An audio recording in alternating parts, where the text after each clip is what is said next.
Hello, welcome back to Leap English Podcast. Hi, everyone. We're so glad you're joining us today. I'm Lily. And I'm Jake. On this podcast, we practice real English through interesting stories. Today, we have a special story about a day without a phone. Can you imagine that? If you enjoy a podcast, please subscribe and share with your friends. Yes, it really helps us. Now, let's begin. So, Lily, I have to tell you about something that happened to me last Saturday. Last Saturday? What happened? Something terrible and interesting at the same time. Terrible and interesting? Now I'm curious. So, it was Saturday morning. I woke up at 8 a.m. I felt good. The weather was nice. Sounds like a normal Saturday. Yes, very normal. I took a shower, got dressed, and had breakfast. Then I decided to go outside for a walk. That's nice. I left my apartment and closed the door. Then I reached into my pocket for my keys. And? Nothing. My pocket was empty. Oh no, you forgot your keys. Yes, the keys were inside the apartment. So you locked yourself out? Exactly. I locked myself out. And it gets worse. Worse? How can it get worse? My phone was also inside on the table. I forgot it. No keys and no phone. No keys and no phone. I stood outside my door feeling very nervous. What did you do? I didn't know what to do. I couldn't open the door. I couldn't call anyone. I just stood there thinking. Did you have a roommate or someone with a spare key? Yes, my roommate Tom. But Tom was at work. He comes back at 10 p.m. 10 p.m.? That's very late. Very late. So I couldn't go inside until 10 p.m. That means I had one whole day outside with no phone and no keys. Oh my goodness. What did you do? At first I felt scared. No phone means no GPS, no messages, no music, nothing. That sounds terrible. But then I thought, maybe this is interesting. Maybe I can try one day without my phone. That's brave. I don't know if it's brave or stupid, but I had no choice, right? True. So, where did you go first? I decided to go to the library. I like reading, so I thought, why not? The library. Good choice. How did you get there? I walked to the bus stop. Usually I use Uber on my phone, but today I had to take the bus. Taking the bus without a phone. That must be strange. It was strange. When I arrived at the bus stop, I didn't know what time the bus would come. Usually, you'd check on your phone app. Exactly. But today I looked at the bus stop sign. The sign showed the schedule. The next bus was coming in 10 minutes. So you had to wait. Yes, and those 10 minutes felt very long. Without my phone, I couldn't check messages. I couldn't scroll through social media. I just stood there. What did you do during those 10 minutes? I looked around. I watched people. I saw the trees, the sky, the buildings, things I usually don't notice. Interesting. It was interesting. Then the bus came. I got on and paid for a ticket. Where did you sit?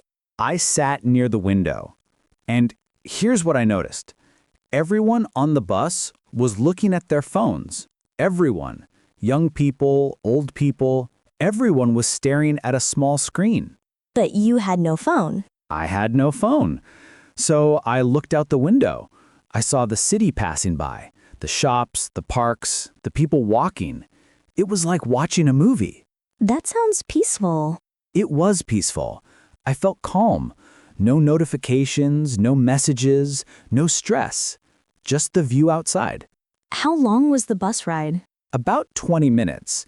Usually those 20 minutes disappear when I'm on my phone, but today I really experienced those 20 minutes. I saw things, I thought about things.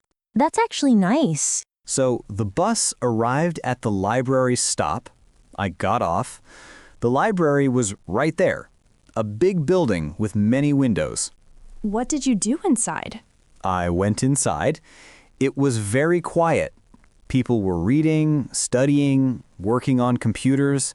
No one was talking. Libraries are always quiet. Yes, very quiet. I walked around looking at the shelves. So many books.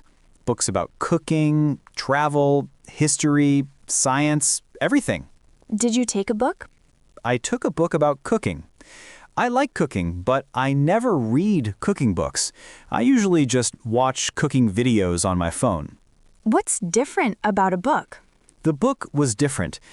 It had detailed recipes with pictures and explanations, not just quick 1-minute videos, full information. That's good. It was nice. I read for about an hour. I learned about making pasta, baking bread, cooking with spices.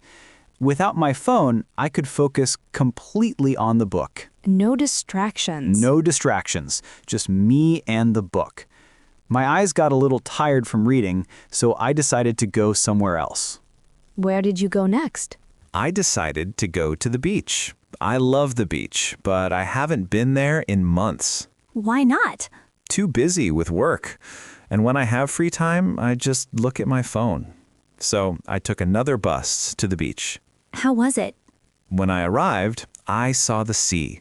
The big blue sea. The waves were moving. The sound was beautiful. The sound of waves? Yes, the waves make a whoosh sound when they hit the sand. It's very calming. That's nice. I walked on the sand and sat down. I took off my shoes and felt the sand with my feet. Soft sand. Soft and warm. I looked at the sea. The waves never stop. Always moving, always changing. What did you think about? I thought about many things. About work, about life, about friends. Without my phone, my mind was free to think. That's interesting. It is. Usually my phone keeps my mind busy. Messages, notifications, videos. But today, my mind was quiet and peaceful. Did you see other people at the beach? Yes, I saw many people, but most of them were taking photos with their phones. Photos of what? Photos of the sea, the sunset, themselves. They looked at the sea through their phone screens. Not with their own eyes. Exactly, not with their eyes. But I was different. I saw everything with my eyes. I remembered with my heart, not with photos. That's beautiful, Jake. The sun started going down. The sky turned orange and pink. It was so beautiful. I just sat there and watched. How long did you stay? About 2 hours. I felt very relaxed, very peaceful. No stress at all. That's wonderful. What did you do after the beach? The sun was going down, so I decided to go to the cinema. The cinema? How did you know what movies were playing? I walked to a cinema nearby. I looked at the posters outside. Usually, I check movie times on my phone, but today I just walked in and asked. And? There was a movie starting in 15 minutes. Perfect timing. Perfect. I bought a ticket and went inside. The theater was dark. What movie did you watch? A comedy movie. Something light and funny. I needed to laugh. How was it? It was great. The big screen was amazing.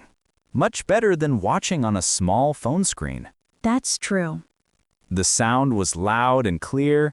I felt like I was inside the story. And you know what? I didn't check my phone once during the movie. Because you didn't have your phone. Exactly. I couldn't check it, so I just watched the movie completely. No distractions, no notifications. That's how movies should be watched. Yes, I laughed a lot. I enjoyed every moment. The movie was about 2 hours long. So after the movie, what time was it? It was about 9 p.m. Tom would be home at 10 p.m., so I had one more hour. What did you do for that last hour? I decided to walk home slowly. The city looked different at night. Different how? The street lights made everything soft and warm. The buildings were full of lights. People were walking, talking, laughing. It sounds beautiful. It was beautiful. I walked slowly and thought about my day, about the bus, the library, the beach, the cinema. All without a phone. All without a phone. And you know what? I survived. You survived. More than survived. I enjoyed it. I saw more, I thought more, I felt more. What did you learn from this experience? I learned that life can be full without a phone. I learned that I can focus better without distractions. I learned that the real world is more beautiful than the phone screen. That's a big lesson. It is. When I arrived home, Tom was already there. He opened the door for me. Finally, you got your phone back. Yes, my phone was on the table where I left it. I picked it up and saw 47 notifications. 47? That's a lot. It is, but I looked at them and most were not important. Just social media, ads, things like that. Did you feel like you missed something important? No, nothing important. And that's when I realized something. What? Most of what's on our phones is not important. We just think it's important. That's true. For the rest of the evening, I didn't use my phone much. I talked with Tom, we had dinner together, we watched TV together. No phone at all? Very little phone, and it felt good. That's a really great story, Jake. We used many useful words and phrases today. We did. Should we talk about some of them to help our listeners? Yes, let's do that. Okay. First phrase, locked myself out. Lily, what does this mean? When you lock yourself out, it means you close the door and the keys are inside. You can't get back in. For example, I locked myself out this morning. My keys are inside the apartment. It happens to many people. It's a common problem. Next word, nervous. I felt nervous when I had no phone. Nervous means worried or anxious. You feel uncomfortable or stressed about something. Yes. For example, I feel nervous before a job interview. Or I feel nervous when I have to speak in public. Good example. Another word we used, scroll. Everyone was scrolling through their phones on the bus. Scroll means to move your finger on the screen to look at information. You scroll through social media, you scroll through messages, you scroll through news. For example, I spend too much time scrolling through Instagram every night. Same here. It's a bad habit. Next word, focus. Without my phone, I could focus on the book. Focus means to pay attention to one thing, to concentrate on something. Yes. For example, it's hard to focus when there's loud noise around you. Or I can focus better in the morning than in the evening when I'm tired. Another phrase, going down. The sun was going down at the beach. When the sun goes down, it means the sun is setting. It's moving lower in the sky. It's getting closer to nighttime. For example, let's take photos before the sun goes down and it gets dark. Or the temperature drops after the sun goes down. One more word, relaxed. I felt relaxed at the beach. Relaxed means calm and peaceful, not stressed, not worried, just comfortable. For example, I feel relaxed when I listen to soft music. Or after a long day at work, I feel relaxed when I sit on my sofa at home. Those are all very useful words for everyday conversations in English. Yes, try to use them when you practice speaking. So, Jake, that was an amazing story about your day without a phone. Thank you, Lily. It was a strange day, but I learned a lot. I think we can all learn from your experience. Sometimes we need to take a break from our phones. Exactly. Now we have a question for our listeners. Yes, today's question is, can you live one day without your phone? Why or why not? Think about it and write your answer in the comments below. We read every single comment. And if you enjoyed this story today, please give it a like. It really helps us. Don't forget to subscribe to Leap English podcast. We make new lessons every week. Thank you so much for listening and practicing with us today. Keep learning, keep practicing, and remember, You're not just a learner. you're becoming a speaker. See you next time on Leap English Podcast. Bye, everyone. Bye!